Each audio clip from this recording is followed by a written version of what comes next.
पिछली क्लास में we have derived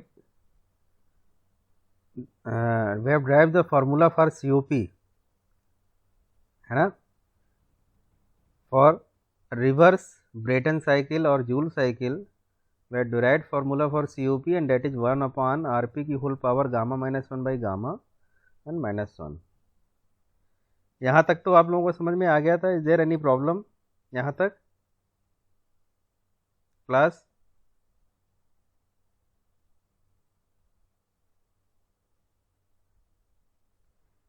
class is there any problem?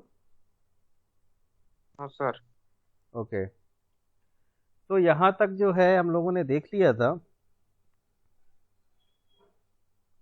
Now see another aspect, इसके कुछ numerical देखते हैं, थोड़ा सा और आ जाएगा।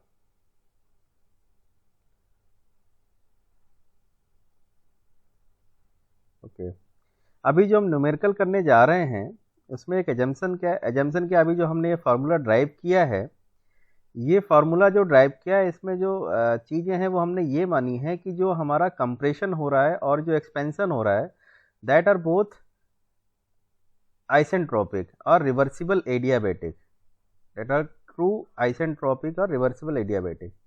But in the practical case that doesn't happen. In the practical case what happens, there is some deviation from the isentropic curve. That means that will not be truly isentropic, that will be some different, that will be some efficiency, let's say 80% isentropic efficiency or 70% isentropic efficiency. So that type of miracle we will see in the next in the further class. But अभी ये समझना है आपको कि अभी जो है हमने जो न्यूमेरिकल देखने जा रहे हैं वो केवल आइसेंट्रोपिक हैं टोटली। जो कंप्रेशन और एक्सपेंशन आपका है वो आइसेंट्रोपिक है, उसी के लिए फार्मूला आता है। ये फार्मूला हर जगह नहीं लगा सकते हैं, ये फार्मूला जब ही लगाएंगे जब कंप्रेशन और एक्सपेंशन टोटली आइसेंट्रोपिक होगा। ओके, नाउ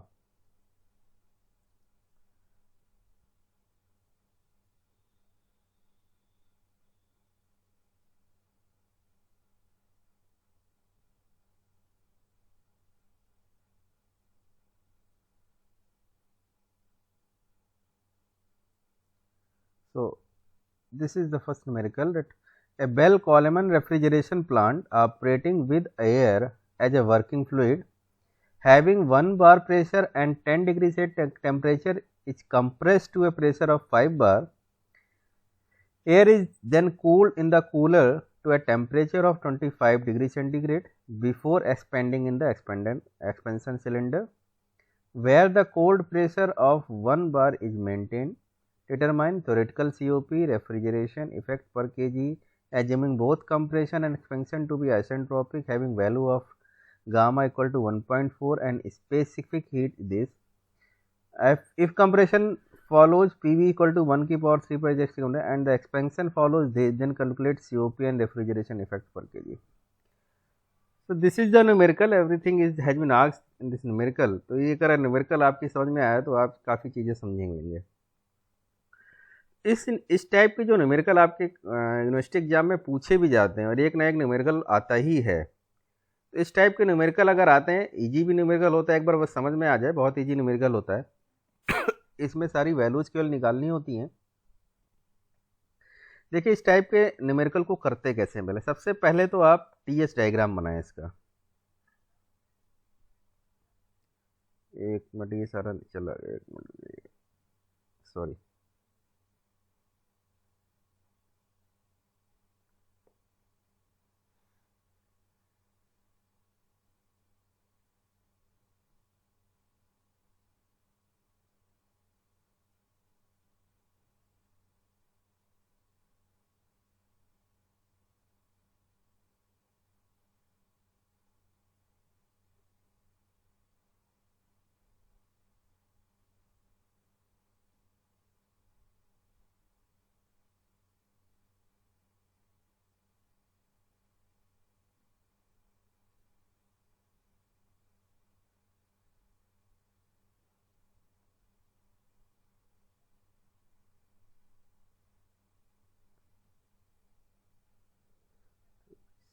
प्रोसेस चल रहा है।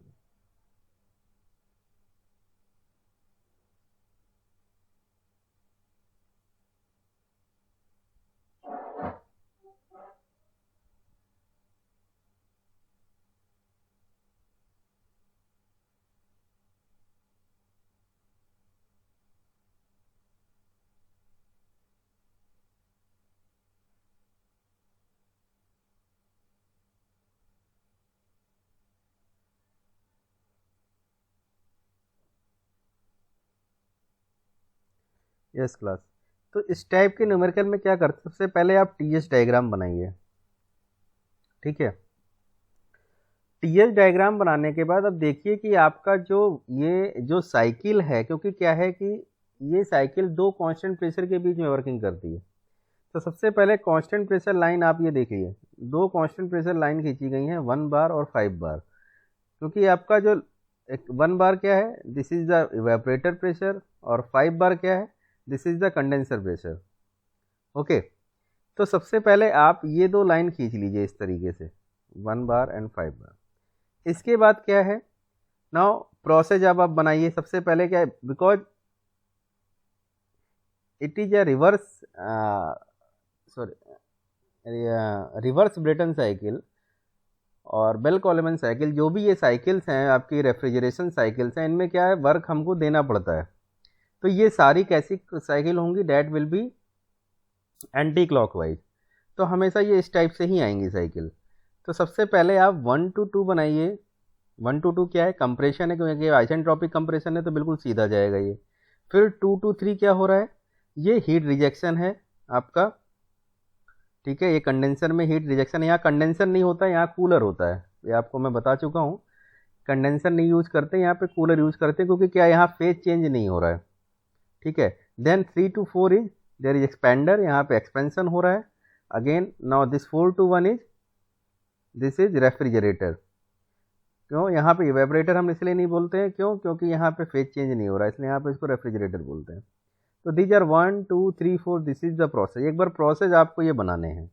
ठीक है, अब देखते हैं, हम न्यूमेरिकल पढ़ते हैं क्या है। सबसे पहले देखिए, एक बेल कॉलमैन रेफ्रिजरेटर प्लांट है जिसमें एयर हमने वर्किंग फ्लूइड है, जिसमें इसमें 1 बार प्रेशर और 10 degree cent temperature compress to a pressure of 5 bar. यानी कि इसका रेफ्रिजरेटर का जो प्रेशर है कितना है, 1 बार प्रेशर और 10 डिग्री सेंट टेम्परेचर उसका 10 डिग्री सेंटीग्रेड है। और इसको जब कंप्रेस करते हैं तो कहाँ तक कंप्रेस करते हैं, 5 बार प्रेशर तक कंप्रेस करते हैं, जो इसमें बना रखा है, 1 बार से 5 बार गए हैं। एयर इसके बाद कूल्ड की जाती है कूलर में, ठीक है, to a temperature of 25 degree centigrade before expanding in the expansion cylinder where the cold pressure of 1 bar is maintain. ये चीज़ है, तो ये तो डायरेक्टली बना हुआ है।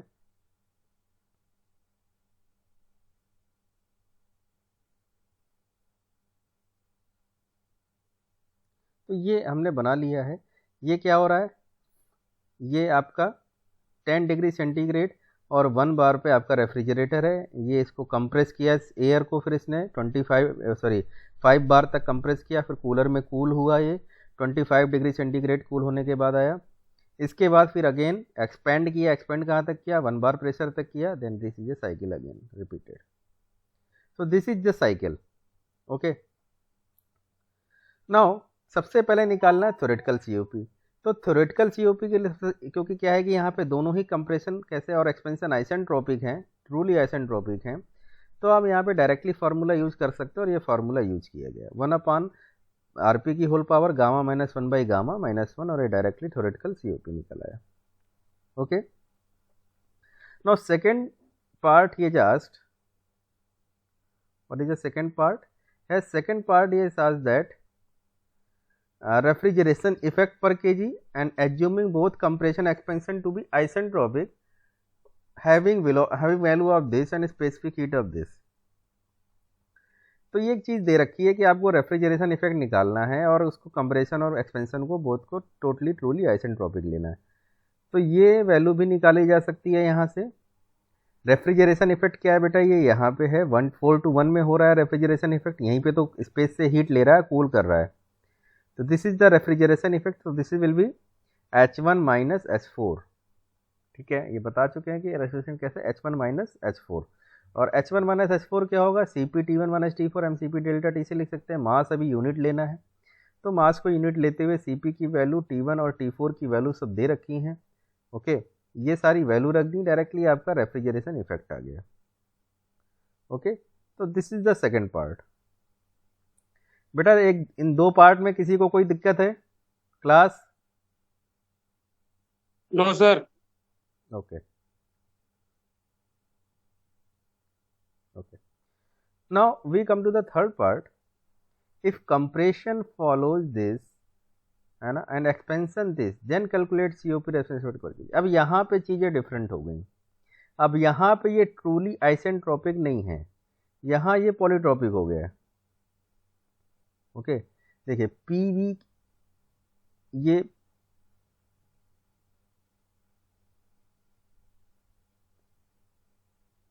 ये क्या हो गया है यहाँ पे, कंप्रेशन जो है और expansion, this is not isentropic. तो अब ये देखना पड़ेगा कि ये है क्या। यहाँ पे थोड़ा सा ये जो है ये गलत लिख गया, ये पी वी की होल पावर 1.35 है और ये पी वी की whole power 1.3 equal to constant है। एक्चुअली क्या होता है, पी वी की power N equal to constant होता है, आप लोगों को पता है। रिवर्सिबल एडियाबेटिक क्या होता है, जैसे पी वी की power gamma equal to constant, वहाँ गामा 1.4 क्लियर होता है। बट पॉलीट्रोपिक में क्या होता है, वहाँ पे एन लिखते हैं, पी वी की power N equal to constant, और एन की वैल्यू वेरी करती है। तो ये पी वी की power N equal to constant लिखा है, ये गलत थोड़ा सा फॉर्म में लिख गया है। पी वी की whole power 1.35 equal to constant है एंड पी वी की whole power 1.3 equal to constant है, इस तरीके से है ये। ओके, तो इस केस में हम क्या करेंगे, देखिए ये लिखा हुआ है पी वी की whole power 1.35 equal to constant और एक्सपेंशन इसको फॉलो कर रहा है, तो इसमें कोई दिक्कत नहीं है। अब यहाँ पे लेकिन हम डायरेक्टली फार्मूला सीओपी वाला नहीं लगा सकते, क्यों, क्योंकि ये दोनों आइसेंट्रोपिक नहीं रह गए, इस चीज़ का ध्यान रखना है। अब यहाँ पे हमें चीज़ों को निकालना पड़ेगा, ठीक है, और जैसे रेफ्रिजरेशन इफेक्ट का जो बेसिक फार्मूला है हमें वो यूज करना पड़ेगा। रेफ्रिजरेशन इफेक्ट का फार्मूला क्या होता है, सीओपी का फार्मूला क्या होता है, that is desired effect upon work input, और डिजायर्ड इफेक्ट हमारा क्या रेफ्रिजरेशन इफेक्ट है, और वर्क इनपुट क्या होगा, यहाँ पे नेट वर्क इनपुट होगा, क्योंकि कंप्रेसर पे तो वर्क हम दे रहे हैं, एक्सपेंशन से हमें वर्क मिल भी रहा है, तो नेट वर्क इनपुट क्या होगा, compression work minus turbine work. तो उन सब चीज़ों के लिए हमें क्या चाहिए, क्योंकि हमने इसको अगर उसको हम सी पी डेल्टा टी के फॉर्म में रखें तो हमें हर जगह टेम्परेचर चाहिए। ओके, तो अगर देखें इसको, जैसे ये रेफरेंस H1 माइनस H4 है, तो हमें क्या चाहिए, T1 और T4 चाहिए, ठीक है। और अगर हम वर्क इनपुट देखें तो वर्क इनपुट देखिए, हालांकि इसमें वर्क इनपुट जो है हम डायरेक्टली पॉलीट्रॉपिक वाला फार्मूला लगा दिया है, होता क्या है, N P one V one minus P two upon N minus one N times होता है, तो डायरेक्टली ये फार्मूला भी लगा सकते हैं, डजंट मैटर, ठीक है। और आप चाहें तो टेम्परेचर से भी कर सकते हैं उसको, ठीक है। एनीवे ये फार्मूला लगाया गया है वर्क वर्क निकालने के लिए, ठीक है। चलो, तो let's suppose one by step देखते हैं। तो सबसे पहले हमें टेम्परेचर चाहिए, तो हमें जो टेम्परेचर दे रखा है, एक तो इनलेट पे दे रखा है और आउटलेट वहाँ पे, या एक तो यहाँ पे दे रखा है कंप्रेसर के इनलेट पे, डेट इज 283 केल्विन, और कूलर के आउटलेट पे दे रखा है, that is 298 kelvin. We have to find the temperature at 0.2 and 0.4, that means we have to find out the T2 and T4। तो T2 T4 कैसे निकाल सकते हैं, डायरेक्टली हम प्रेशर रेशियो वाला फॉर्मूला लगाएं, P2/P1 इक्वल टू T2/T1 की whole power n-1/n, या गामा -1/गामा, क्योंकि जब वो रिवर्सिबल एडियाबैटिक तो गामा यूज करते हैं, पॉलीट्रोपिक है तो n-1/n हो जाएगा। तो डायरेक्टली वो फार्मूला लगाया गया है यहाँ पे, T2/T1 इक्वल टू P2/P1 की होल पावर दिस, और यहाँ पे T2/T1 पता है, प्रेशर रेशियो पता है, और 1.35 रख दिया यहाँ पे, डायरेक्टली T2 निकल आया, T2 निकला है। सिमिलरली इसी केस एक्सपेंशन वाले में हमें क्या है कि वहाँ पे एक टेम्परेचर पता है, T4 के बारे में नहीं नॉलेज है, तो हमने डायरेक्टली वो निकाल के यहाँ से T4 निकाल लिया। T4 निकल गया तो रेफ्रिजरेशन इफेक्ट निकल जाएगा, Cp equal to T1 minus T4, और ये निकल गया, ठीक है। तो ये रेफ्रिजरेशन इफेक्ट हो गया। अब हमें निकालना है टर्बाइन, वो कंप्रेसर का वर्क माइनस एक्सपेंशन वर्क। तो कंप्रेशन वर्क निकाला है सबसे पहले, ये कंप्रेशन वर्क है। तो कंप्रेशन वर्क के लिए आप जो है जो अगर फॉर फ्लो वर्क है अगर, या फ्लो प्रोसेस है, या ओपन सिस्टम है, तो ओपन सिस्टम के लिए क्या करते हैं, जो फार्मूला आता है n into P1V1 minus P2V2 upon n-1 polytropic basis के लिए वर्क का फार्मूला होता है। पॉलीट्रॉपिक वर्क क्या होता है, n into P1V1 minus P2V2 upon n-1, या अदरवाइज आप डायरेक्टली टेम्परेचर से भी उसको कर सकते थे, CpT1 माइनस ट्रक के सारी चीज़ें। ठीक है, अब अभी इस समय मेरे पास इस समय जो है अभी आपको बोर्ड और चाक नहीं है, अदरवाइज मैं वो मेथड भी आपको दिखाता, आप उसको अपने उससे ट्राई करिएगा। WC माइनस WT करिएगा, WC क्या होगा H2 माइनस H1, और WT क्या होगा H3 माइनस H4। तो CpT2 minus T1 minus CpT3 minus T4 उससे भी निकल सकता है, डजन मैटर, आप चाहे इससे भी निकाल लो चाहे उससे भी निकाल लो, कोई बात नहीं, जो जिसमें जैसा लगा रखा है उससे देखते हैं। तो आप डायरेक्टली ये फार्मूला लगा सकते हैं, n P1V1 minus P2V2 upon n-1।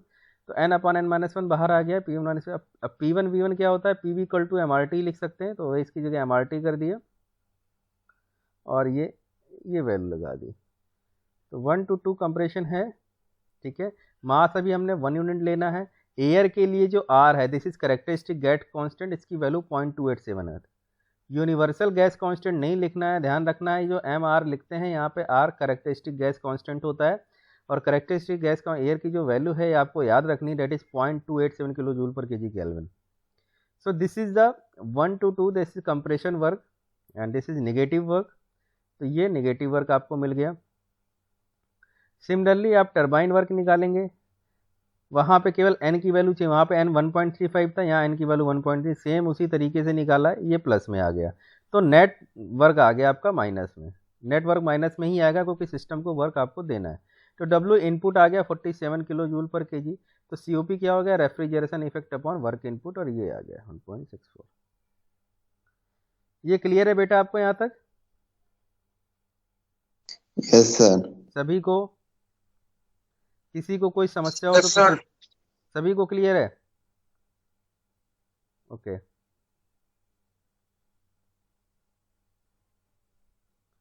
चलिए, अगर सभी को क्लियर है तो अच्छी बात है। एक न्यूमेरिकल और देखते हैं इस पे, देन इसके बाद we come to the isentropic efficiency and all these things. Okay, now air is used as a refrigerant in reverse Brayton cycle. Now draw the PV and TH diagram for the cycle and derive the expression for COP in terms of pressure ratio। ये तो आप पहले ही कर चुके हैं। Now second part, if the temperature at the end of heat absorption and heat rejection are 0 degree centigrade and 30 degree centigrade respectively, and pressure ratio is 4, then determine the temperature of all other point and volume flow rate of the inlet of the compressor and exit of the expander for 1 ton cooling capacity, assuming inlet pressure to be the assuming inlet pressure to compressor is 1 bar। एक बार आप लोग सभी लोग numerical को पहले ध्यान से पढ़ लें, फिर मैं इसको समझाता हूँ। Please read the numerical, I am giving you 1 minute, इस न्यूमेरिकल को अच्छी तरीके से पढ़ें।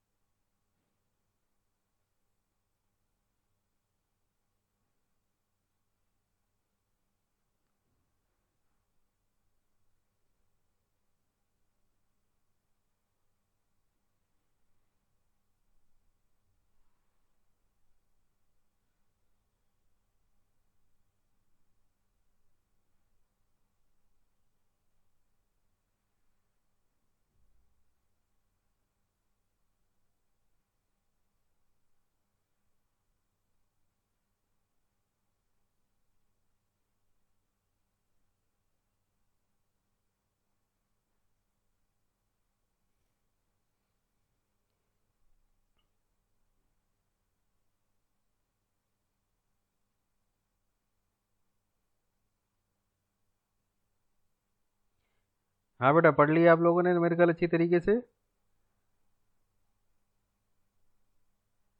क्लास? Yes sir. ओके चलिए, अब मैं इसको एक्सप्लेन करता हूँ। ये क्या कह रहा है, if temperature at the end of heat absorption. And of heat absorption का क्या मतलब है बेटा? ये कहाँ पर टेम्परेचर बता रहा है, कोई बताएगा? यहाँ पे 1 2 3 4 दे रखे हैं, कहाँ पे टेम्परेचर बता रहा है ये? एंड ऑफ हीट एब्जॉर्प्शन क्या मतलब है इसका?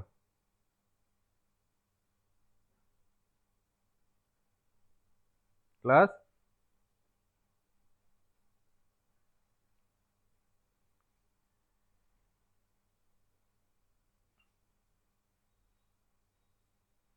जवाब दो बेटा।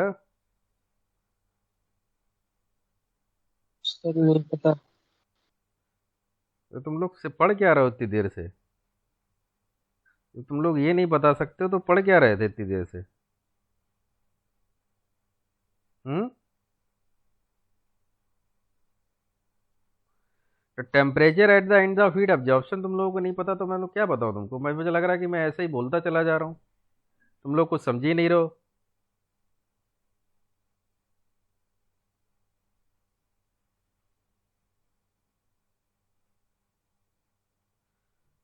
हर्षित, are you there? Yes sir.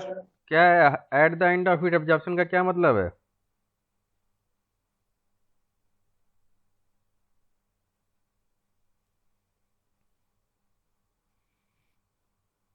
Pradeep,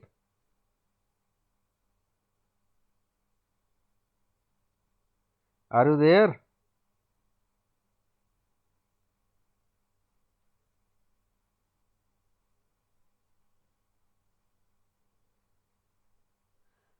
आकाश,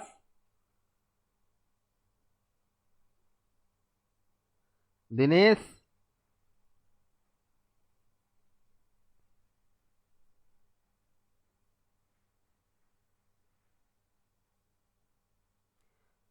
कोई क्लास में है या नहीं है? Yes sir. क्या दिनेश, जो मैं पढ़ा रहा हूँ यस समझ सर। में आ रहा है क्या?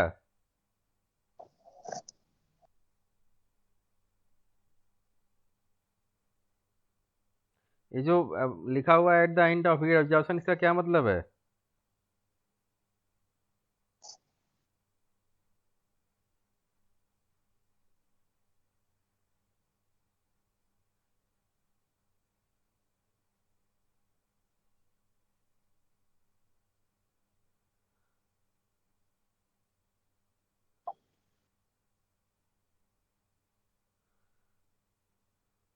Pradeep, yes sir. बताओ तो, मुझे कुछ जवाब तो दो, तब तो मैं हिसाब से आगे बढ़ूं। मैं क्या पढ़ाऊं बताओ? सर बीच बीच में नेटवर्क प्रॉब्लम आती तो आवाज कट जाती है सर, बीच में थोड़ा एक बार और पढ़ लूंगा जब फिर क्लियर हो जाएगा।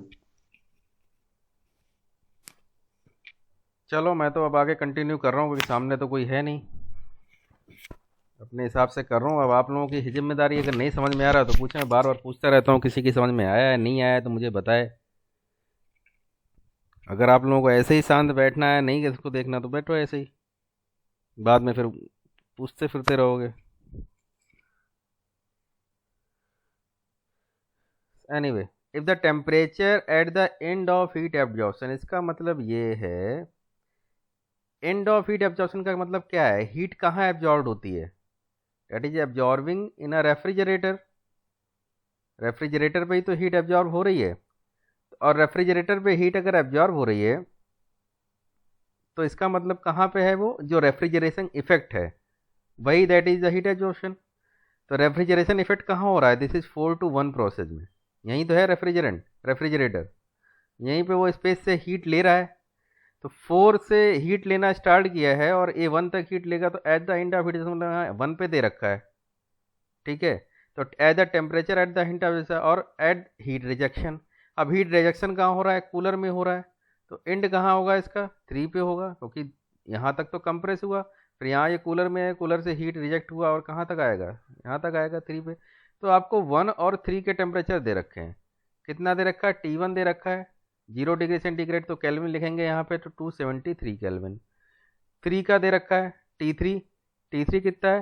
30 डिग्री, इसको लिखेंगे आप 303 केल्विन। तो T1 और T3 दे रखा है, प्रेशर रेशियो दे रखा है 4। Okay, now he is asking that determine the temperature of at all other point and volume flow rate of the inlet of compressor and exit of expander for 1 ton cooling capacity. Okay, anyway, तो सबसे पहला part है determine the temperature at all other point. कैसे निकाल सकते हैं? Same वही formula लगाना है आपको, जो ये वाला T2 by T1 equal to P2 by P1 की whole power gamma minus 1 by gamma, ये आप जानते हैं. T1 पता है, T2 के बारे में पता नहीं है, प्रेशर रेशियो दे रखा है, T2 निकल आएगा यहाँ से, T2 निकल गया ये. सिमिलरली T4 निकालना है, T4 भी इसी form T3 by T4 equal to P3 by P4 या P2 बाई P1 की whole power gamma minus 1 gamma. T3 दे रखा है, T4 के बारे में नॉलेज, T4 निकल गया. अब कह रहा है, नेक्स्ट पार्ट कह रहा है कि अब आप बताएं अगर 1 टन कूलिंग कैपेसिटी है तो वॉल्यूम फ्लो रेट क्या है. ओके, तो वॉल्यूम फ्लो रेट निकालने से पहले आप ये समझिए 1 टन कूलिंग कैपेसिटी का मतलब क्या है. 1 टन कूलिंग कैपेसिटी का मतलब ये है, ये आपको दे रखा है refrigerating effect. 1 ton cooling capacity का मतलब ये 1 ton of refrigeration cooling effect दे रखा है ना. तो इसके लिए क्या करेंगे, ये डायरेक्टली आप यहां से निकाल सकते हैं, पी फार्मूला लगा के P V equal to M R T से. चलिए क्या है, आपको यहाँ पे T1 दे रखा है, P1 के प्रेशर रेशियो दे रखा है. ओके, सारी चीज़ें दे रखी हैं, तो डायरेक्टली यहाँ से निकालना P1 V1 flow dot equal to M dot R T1. तो V1 डॉट हो गया, V1 ये मास फ्लो रेट, ये वॉल्यूम फ्लो रेट आपको निकालना है. Mass flow rate into R into T1 upon P1. Mass flow rate के बारे में नॉलेज नहीं है, ये हम रेफ्रिजरेशन इफेक्ट से निकालेंगे अभी. ओके, लेकिन वॉल्यूम फ्लो रेट कहाँ से निकलेगा? P V equal to M R T से. ये वॉल्यूम फ्लो रेट है, आपको कंप्रेसर के इनलेट पे चाहिए. तो कंप्रेसर के इनलेट पे क्या है, यहाँ पे 1 वाला, अब हमने पी वी क्योंकि यहाँ पे एट पॉइंट 1 पे इनलेट हो रहा है, तो directly P1 V1 equal to M R T1 लगा दिया है. तो V1 मास फ्लो रेट से ये चीज़ें होगी. ठीक है, अब प्रेशर रेशियो एक्चुअली 4 दे रखा है, तो हमने ये मान लिया ये 4 बार पे है, ये 1 बार पे है. ठीक है, प्रेशर रेशियो अगर 4 है तो ये 4 बार पे है, ये 1 बार पे है.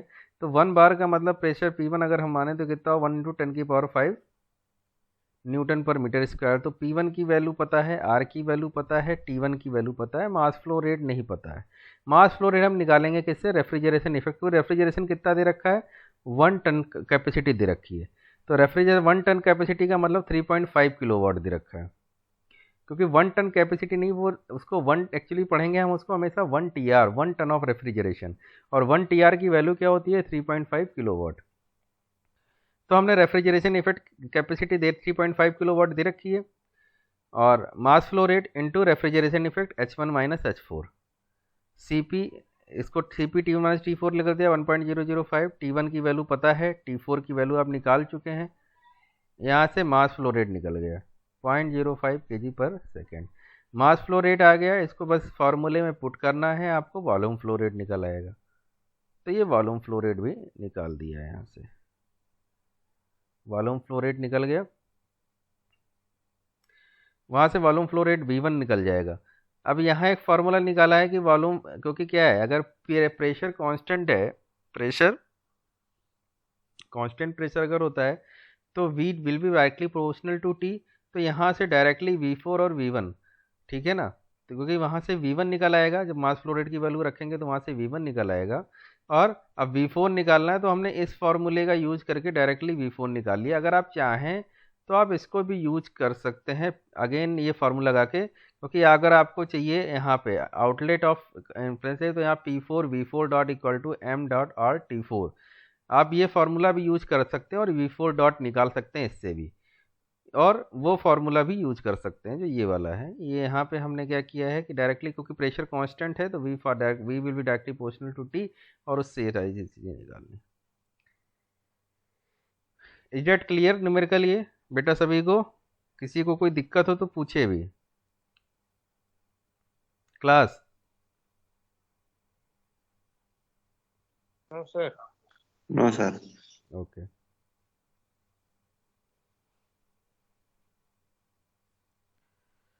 नाउ अब हम बात करते हैं, ये न्यूमेरिकल्स हो गए, अब हम आइसेंट्रोपिक एफिशिएंसी और आइसेंट्रोपिक उसके बारे में बात करते हैं थोड़ा सा कि ये क्या चीज़ है, क्योंकि उसी टाइप के न्यूमेरिकल ज़्यादा पूछे जाते हैं। ये what is isentropic efficiency of compressor and turbine, ये ज़्यादा दे रखा है। इसमें बेटा जो है आपको याद करने की बजाय एक्चुअली क्या है कि एफिशिएंसी हमेशा अपॉन होता क्या है जनरली, कभी एक्चुअल अपॉन, इसमें क्या है कि कभी आइडियल अपॉन एक्चुअल या एक्चुअल अपॉन आइडियल लेना है, क्या लेना है। इस कन्फ्यूजन को दूर करने के लिए मैं एक तरीका इसमें बता रहा हूँ कि आपको कैसे इसको ध्यान रखना है। ठीक है, इस फॉर्मूले को आप भूल जाइए अभी।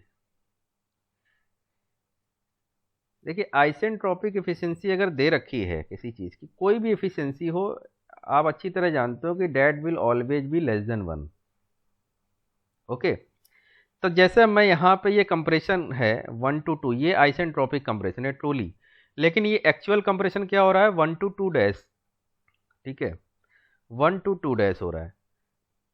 ओके, अब क्योंकि एफिशिएंसी क्या है 1 से कम होनी है, तो हमें क्या करना पड़ेगा, रेशियो लेना पड़ेगा ये 1 to 2 अपॉन 1 to 2 डैश, यानी कि 1 to 2 आइडियल था और 1 to 2 डैश कैसा एक्चुअल। तो देखिए यहाँ पे लिखा गया है आइडियल अपॉन एक्चुअल, क्योंकि ये 1 से कम होना है। ठीक है, अब सिमिलरली आप एक्सपेंशन में देखें, ये आइसेंट्रोपिक एक्सपेंशन हो रहा है, ये ट्रूली एक्सपेंशन है 3 to 4, और एक्चुअल जब एक्सपेंशन होगा तो थोड़ा सा कम हो जाएगा 3 to 4 डैश, ये कम हो जाएगा ना। तो अब क्या करना है, एक्चुअल वर्क तो मिलेगा कम, आइडियल वर्क ज़्यादा मिलेगा, एक्चुअल वर्क कम मिलेगा। तो अब क्योंकि एफिशिएंसी क्या है हमेशा लेस देन 1 होनी है, ज़्यादा क्या है आइडियल, तो ये नीचे आ जाएगा। अब इसका फॉर्मूला हो जाएगा एक्चुअल अपॉन आइडियल। ठीक है, तो आपको ये ध्यान रखना है कि एफिशिएंसी का फॉर्मूला नहीं, आप अगर आइडियल अपॉन एक्चुअल फिर उसके लिए एक्चुअल अपॉन ऐसे ध्यान रखोगे तो हमेशा कंफ्यूज हो जाओगे। आपको ये ध्यान रखना है कि एफिशिएंसी हमेशा लेस देन 1 होती है, तो जो चीज़ बड़ी होगी वो नीचे आएगी, जो चीज़ कम है वो ऊपर आएगी। तो जैसे आइसेंट्रोपिक एफिशिएंसी कंप्रेशर की क्या हुई, this is ideal upon actual, क्योंकि एक्चुअल ज़्यादा है। आइसेंट्रोपिक एफिशिएंसी ऑफ एक्सपेंशन क्या हुई, कौन सा ज़्यादा है, आइडियल वाला, तो आइडियल नीचे आएगा, ऊपर एक्चुअल आएगा। बेटा ये क्लियर है क्लास?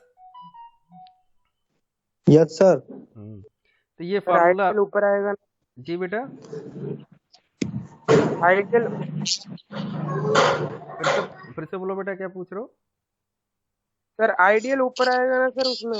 हाँ आइडियल ऊपर आएगा इसमें, isentropic compression efficiency of compression में आइडियल ऊपर आएगा, क्योंकि आइडियल वर्क क्या है कम हो रहा है और एक्चुअल वर्क ज़्यादा देना पड़ रहा है। अब यहाँ पे वर्क देना तो आइडियल वर्क तो आइडियल तो आई थिंक कम देना है और एक्चुअल जो है वो ज़्यादा देना है। तो जो चीज़ ज़्यादा देनी है वो नीचे आएगी, तो एक्चुअल नीचे आ गया, आइडियल ऊपर आया।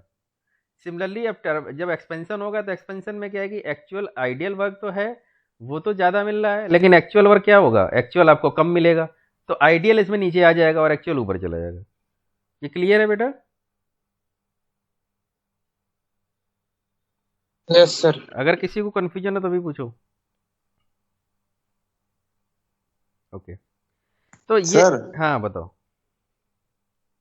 जो एसी होता है उनको सर, उनकी जो कैपेसिटी होती है उनको टन में क्यों मेजर करते हैं? टन का मतलब जैसे बेटा वो वैसे टन नहीं मतलब होता है एक्चुअली, वो लैंग्वेज में होता बोलते हैं टन में, टन नहीं होता है वो, एक्चुअली टीआर होता है, टन ऑफ रेफ्रिजरेशन।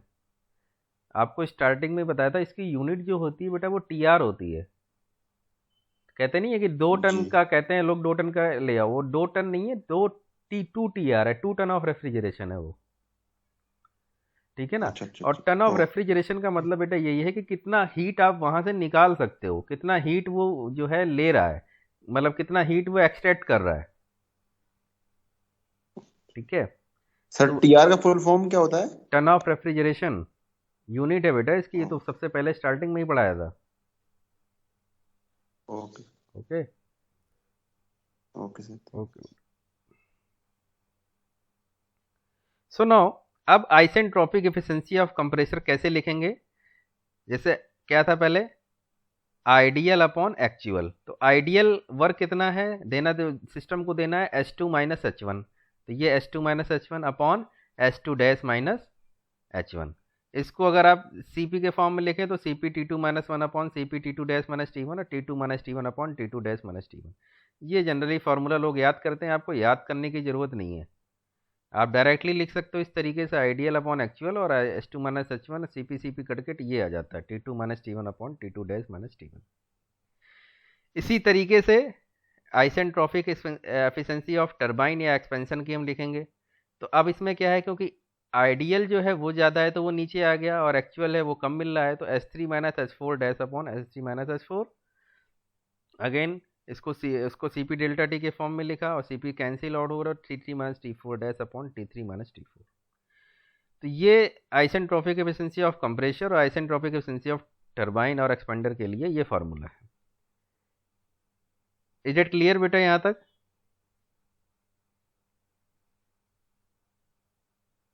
क्लास अच्छा ओके, सभी को क्लियर है? Okay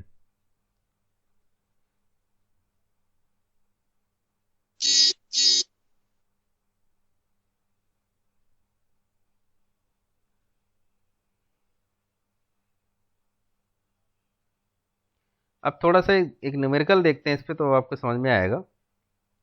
okay see this, in a Bell Coleman refrigeration plant, air enters the compressor at a pressure of 0.1 megapascal and temperature of 4 degree centigrade. यानी कि air compressor पे जो enter कर रही है कितने प्रेशर पे, 0.1 मेगापास्कल पे, और टेम्परेचर कितना है, 4 degree centigrade. It is then compressed to a pressure of 0.3 megapascal with an isentropic efficiency of 72%। देखिए यहाँ पे आइसेंट्रोपिक एफिशिएंसी वर्ड दे रखा है 72%। तो कंप्रेसर पे इनलेट पे क्या है प्रेशर 0.1 और टेम्परेचर कितना है 4 डिग्री, आउटलेट पे क्या है 0.3 मेगापास्कल। इतने मतलब 0.1 से 0.3 तक वो कंप्रेस कर रहा है। Now it is then cooled in the cooler to a temperature of 55 degree centigrade. अब इसको कूल किया गया 55 degree centigrade and then again expanded to a pressure of 0.1, again 0.1 megapascal पे ले आए और आइसेंट्रोपिक एफिशिएंसी दे रखी है उसकी एक्सपेंडर की कितनी दे रखी है 78%। Assuming air to be an ideal gas and the lower temperature air absorbs cooling load of 3 TR दिखे 3 ton of refrigeration. Determine mass flow rate in kg per second, power consumption in kilowatt and COP। ये तीन चीजें अब आपको निकालनी है। ये बेटा आपके जो यूनिवर्सिटी में जो न्यूमेरिकल आता है या एग्जाम में जो न्यूमेरिकल आता है वो इसी टाइप का आता है और ये टोटल पूरा 8 नंबर में आता है। कभी कभी 16 नंबर्स में भी पूछ लेते हैं कुछ ज़्यादा पार्ट पूछ के। हाँ पूछो बेटा, कोई पूछ रहा था, बताओ कोई पूछ रहा है? क्वेश्चन पढ़ रहे थे सर। अच्छा पढ़ लो 1 मिनट दे रहा हूँ, पढ़ लो क्वेश्चन पढ़ लीजिए।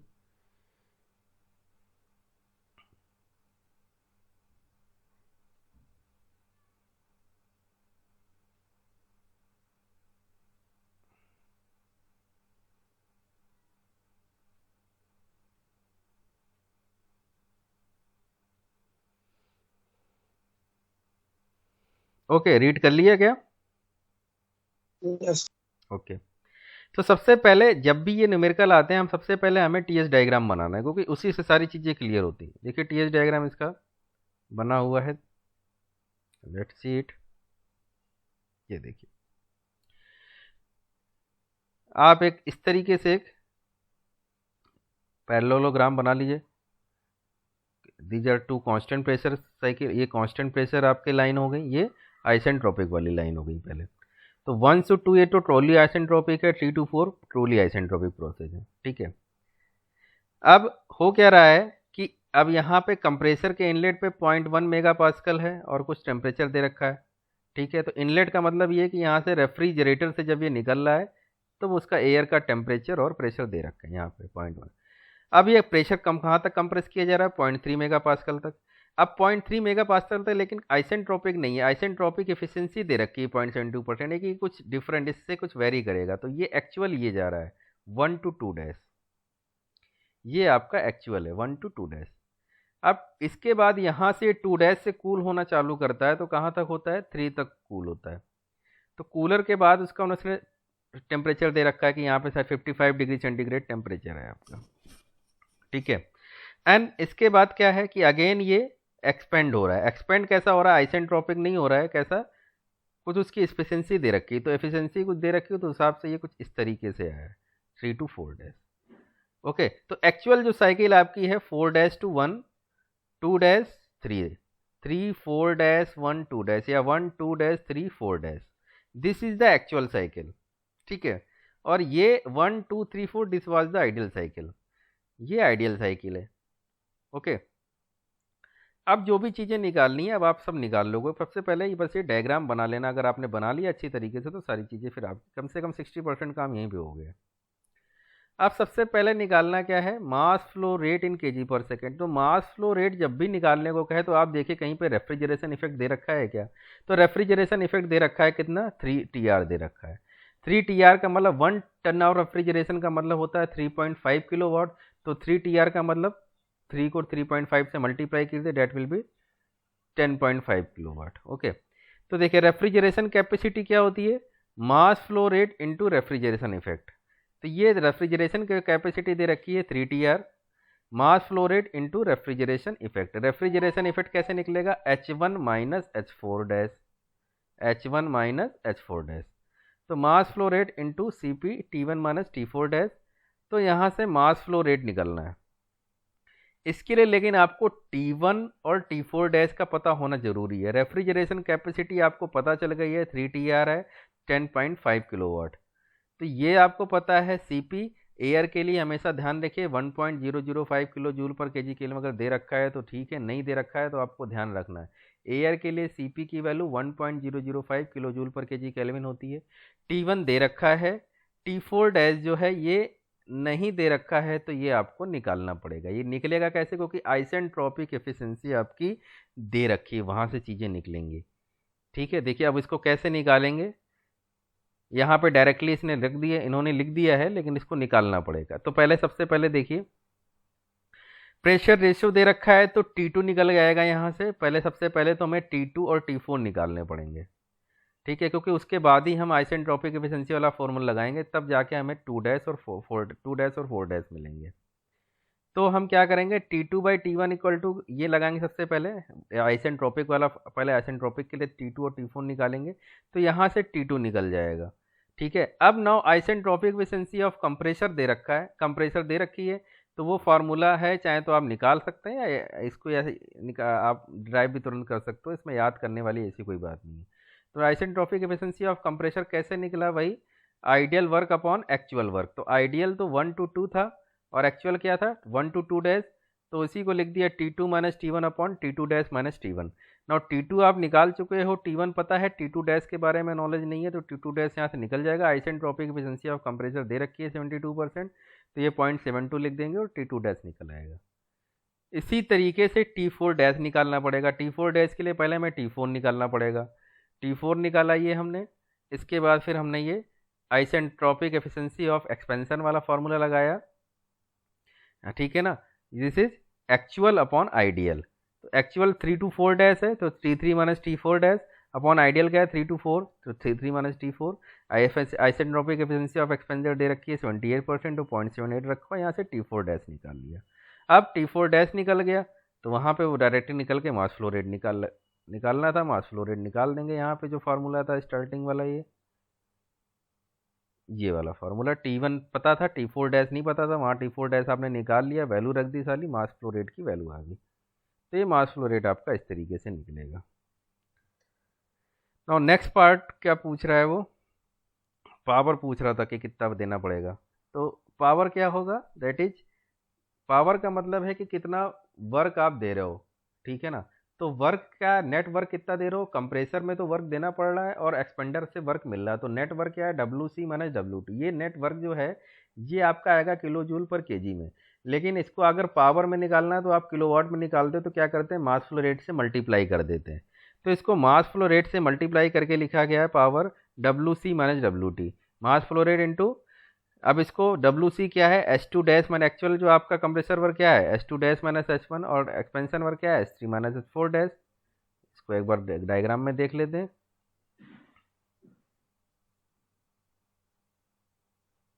ये देखिए एक्चुअल वर्क क्या है, ये 1 to 2 डैश है, ये देना पड़ रहा है कंप्रेसर में वर्क, तो एक्चुअल वर्क इतना देना पड़ रहा है, तो क्या है H2 डैश माइनस H1, और मिल कितना वर्क रहा है 3 to 4 डैश, तो कितना मिल रहा है H3 माइनस H4 डैश। तो ये चीज यहाँ लिख दी गई है, ये S2 dash minus H1 minus H3 minus H4 dash. अब क्या करना है, वैल्यूज रखनी है बस, M डैश इसको CP डेल्टा T के फॉर्म में लिख लिया गया, सारी वैल्यूज रख दी, तो ये आपका पावर आ गया।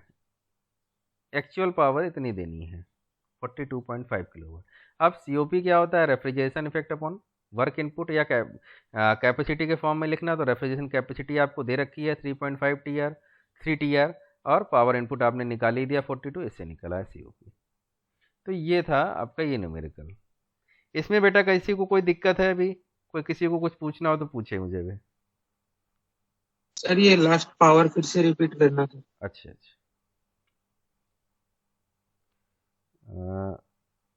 पावर तो है बेटा, देखिए पावर क्या है, आपको सिस्टम में कितना वर्क इनपुट देना है, ठीक है ना, तो डेट इज द पावर। अब एक्चुअली क्या पावर की यूनिट किस में लिखते हैं हम लोग, वॉट में लिखते हैं, ठीक है। तो हम लोग अगर जनरली अगर हम वर्क इनपुट निकालें, एक्चुअल वर्क इनपुट कहता है, तो हम लोग क्या है कि एक जगह तो वर्क कंप्रेशर में दे रहे हैं और एक जगह वर्क हमको एक्सपेंशन में मिल रहा है, तो नेट वर्क हमको कितना देना है, जो हमने मिल रहा है उसको लेस करना पड़ेगा। तो हम क्या करते हैं, compressor work minus turbine work यहाँ लिखते हैं, या उसको हम एक्सपेंशन वर्क बोलते हैं। तो कंप्रेसर वर्क माइनस टरबाइन, ये तो हुआ एक्चुअल वर्क जो आपको देना है, लेकिन ये जो है आपको मिलेगा किलो जूल पर केजी में। तो अगर आपको पावर चाहिए या मतलब वाट में चाहिए, तो पावर के लिए क्या करते हैं, इसमें मास फ्लो रेट से मल्टीप्लाई कर देते हैं। तो मास फ्लो रेट से मल्टीप्लाई कर दिया, जो हमने पहले निकाल लिया है, तो वही किया है, मास फ्लो रेट से मल्टीप्लाई कर दिया है। अब यहाँ पे कंप्रेशर वर्क और एक्सपेंशन वर्क, ये आपको यहाँ डायग्राम से देखने मिल जाएगा। कंप्रेशर वर्क एक्चुअल में कितना हो रहा है, एक्चुअल साइकिल देखें तो ये है 1 2 डैश 3 4 डैश, तो एक्चुअल कंप्रेशर वर्क जो है दिस इज 1 to 2 डैश। तो ये एक्चुअल कंप्रेशर वर्क क्या हुआ, S2 डैश माइनस H1, और एक्सपेंशन वर्क या टरबाइन वर्क क्या हुआ, S3 माइनस H4 डैश, है ना। तो अब ये यही चीजें रख दी गई हैं यहाँ पे, कंप्रेसर वर्क रख दिया गया H2 dash minus H1, turbine H3 minus H4 dash, और बाकी सारी वैल्यू रख दी गई। तो how this power has been find out. अब बेटा बताइए इसमें क्या पावर में और नहीं, क्या समझ में नहीं आया, तो फिर मैं डिफरेंट वे से और कोशिश करूं। ये सर आ गया समझ में। आ गया, ओके, चलिए सभी के आ गया समझ में क्लास। Yes sir. ओके ठीक है, फिर आज के लिए इतना ही रख